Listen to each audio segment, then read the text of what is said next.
July 7th, 1968, 8:47 a.m. Wells Restaurant, Harlem. Bumpy Johnson was eating his usual breakfast, scrambled eggs, bacon, wheat toast, when he felt the first sharp pain in his chest. He set down his fork, put his hand over his heart, took a slow breath.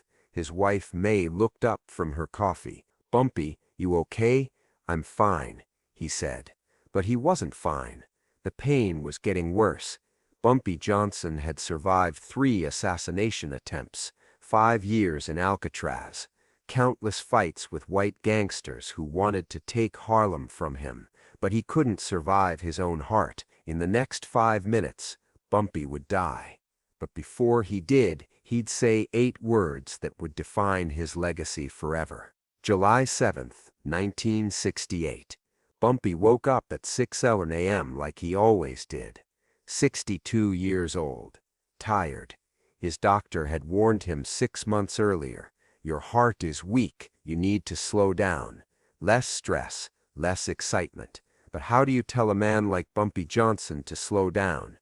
How do you tell the godfather of Harlem to retire when Harlem still needs protecting? That morning, Bumpy got dressed in his usual meticulous way. Navy blue suit, white shirt, gold cufflinks, polished shoes. Even at 62, even with a failing heart, Bumpy Johnson looked like power. Mayme made coffee. She'd been with Bumpy for 35 years.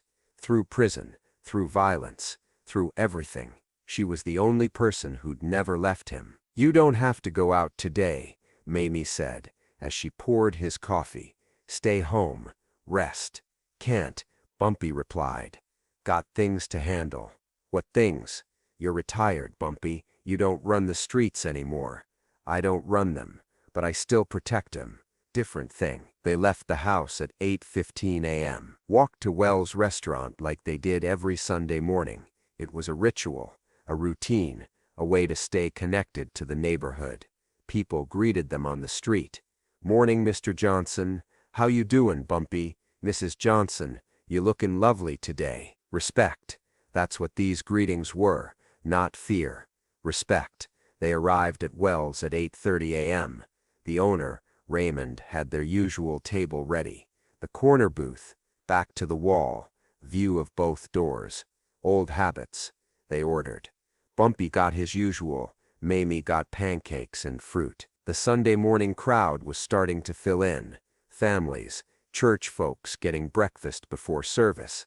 Old-timers reading newspapers. Normal Harlem, peaceful Harlem. The Harlem Bumpy had spent 30 years building. At 8:45 a.m., a young man approached the table. Maybe 25 years old, nervous, fidgeting with his hat. "Mr. Johnson, sir, sorry to interrupt, but I wanted to thank you." Bumpy looked up. "Thank me for what?" "For helping my family. 10 years ago, my mother got sick. Couldn't work. We were going to lose our apartment. You paid our rent for 6 months, until she got better." Bumpy didn't remember. He'd done things like that hundreds of times. But he nodded. "Your mother doing okay now?" "Yes, sir. She's healthy. Working. Because of you, we didn't end up on the street." "Good. Take care of her." "I will, sir." "God bless you." The young man walked away. Mayme smiled at Bumpy. "You never want credit for the good things you do, because people only remember the bad," Bumpy said. "Better to just do good quietly." That's when the pain started. 8:47 a.m. Sharp. Sudden, like someone had stabbed him in the chest. Bumpy's hand went to his heart. His face went pale. He couldn't breathe right. "Bumpy?" Mayme's voice was urgent now. "What's wrong?" "Heart," he managed to say. "It's my heart." Mayme screamed for help. "Someone call an ambulance." Now, the restaurant erupted. People running, shouting. Raymond called for an ambulance. Someone ran to get a doctor from the clinic down the street. But Bumpy knew. He'd known for 6 months. His heart was giving out, and this time, there was no fighting it, no outsmarting it, no surviving it. He slid out of the booth, tried to stand, couldn't, collapsed on the floor. Mayme knelt beside him. cradled his head in her lap, tears streaming down her face. "Hold on, baby. Please hold on. The ambulance is coming." Bumpy looked up at his wife, the woman who'd stood by him through everything, who'd never judged him, who'd loved him despite all his flaws. He wanted to tell her so many things, that she was the best thing that ever happened to him, that she deserved better than a gangster, that he was sorry for all the worry, all the danger, all the nights she'd spent wondering if he'd come home alive. But he didn't have breath for all that. He had breath for 8 words, maybe 9 if he was lucky. The pain was overwhelming now. His vision was blurring. He could hear Mayme sobbing, could hear people praying, could hear sirens in the distance, but the sirens wouldn't get there in time. Bumpy Johnson took one last difficult breath, looked his wife in the eyes, and said 8 words: "Take care of Harlem. Don't let them destroy it." Then his eyes closed. His breathing stopped. His heart gave its last beat. Ellsworth Bumpy Johnson died at 8:52 a.m. on July 7, 1968, on the floor of Wells' restaurant.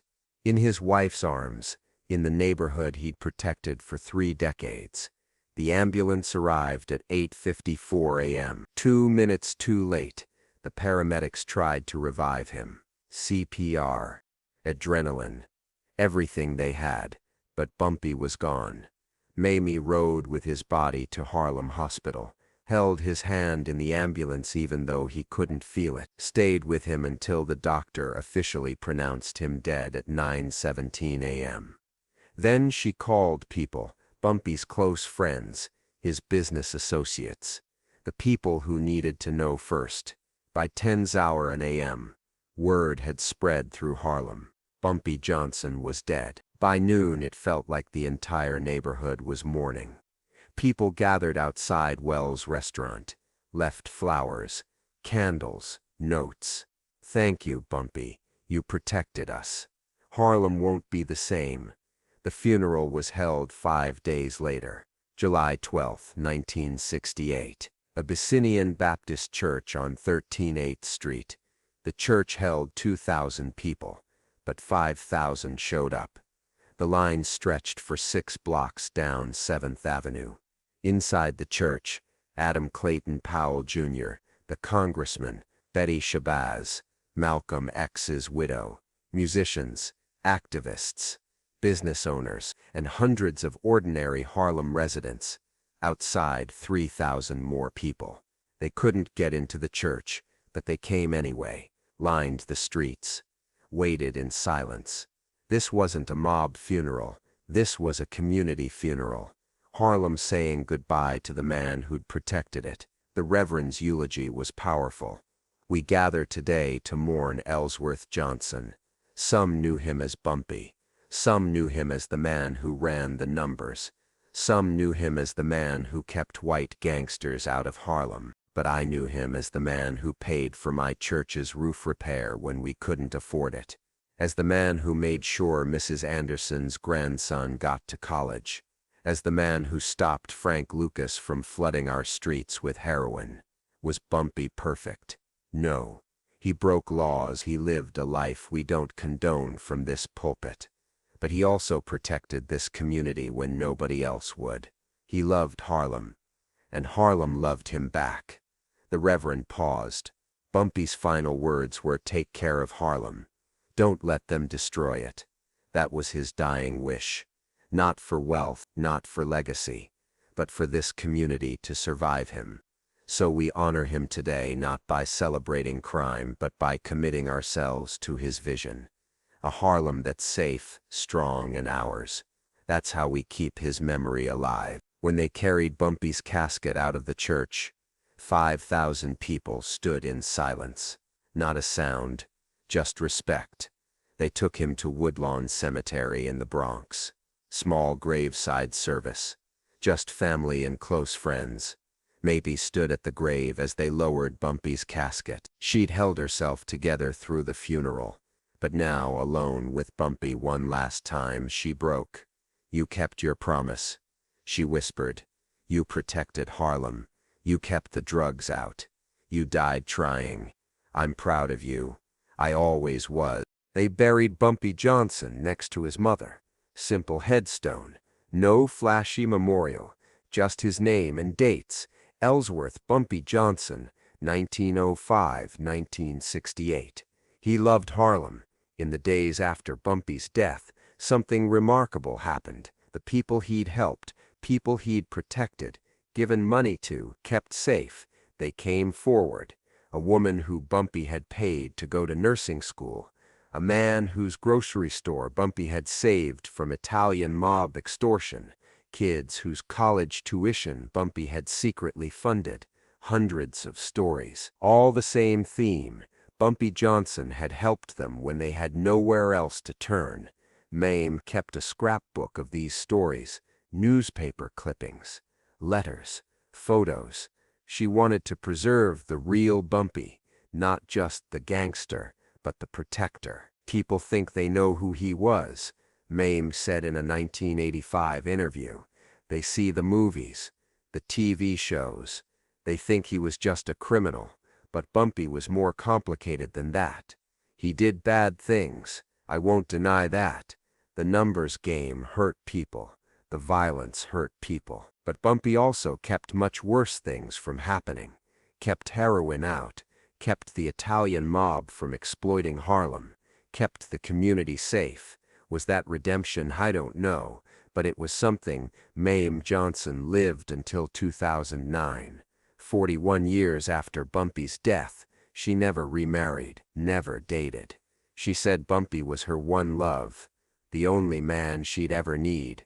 She spent those years telling his story, writing memoirs, giving interviews, making sure people knew the real Bumpy Johnson. Before she died, she arranged for Bumpy's papers, his personal letters, his business records, his photographs to be donated to the Schomburg Center for Research in Black Culture.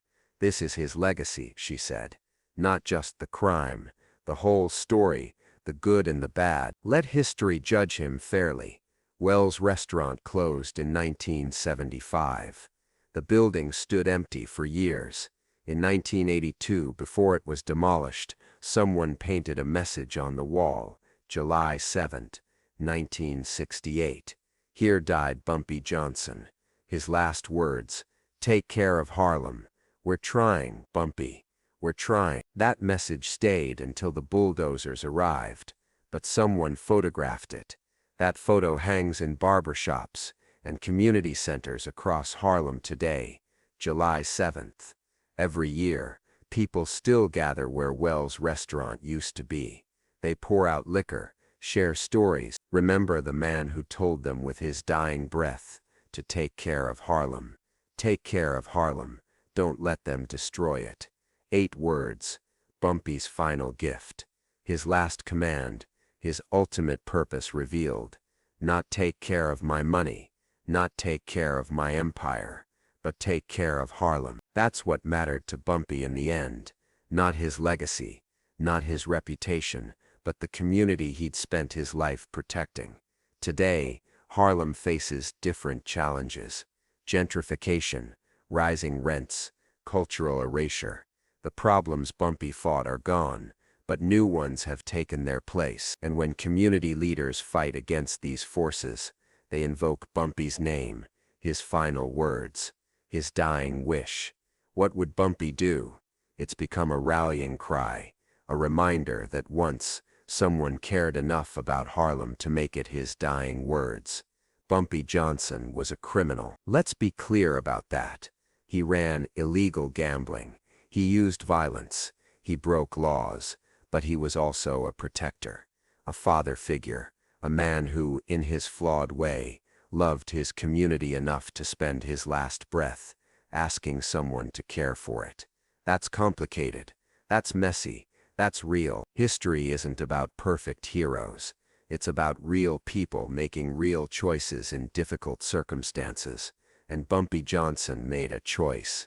Protect Harlem, even while profiting from it. Was that enough? Was that redemption?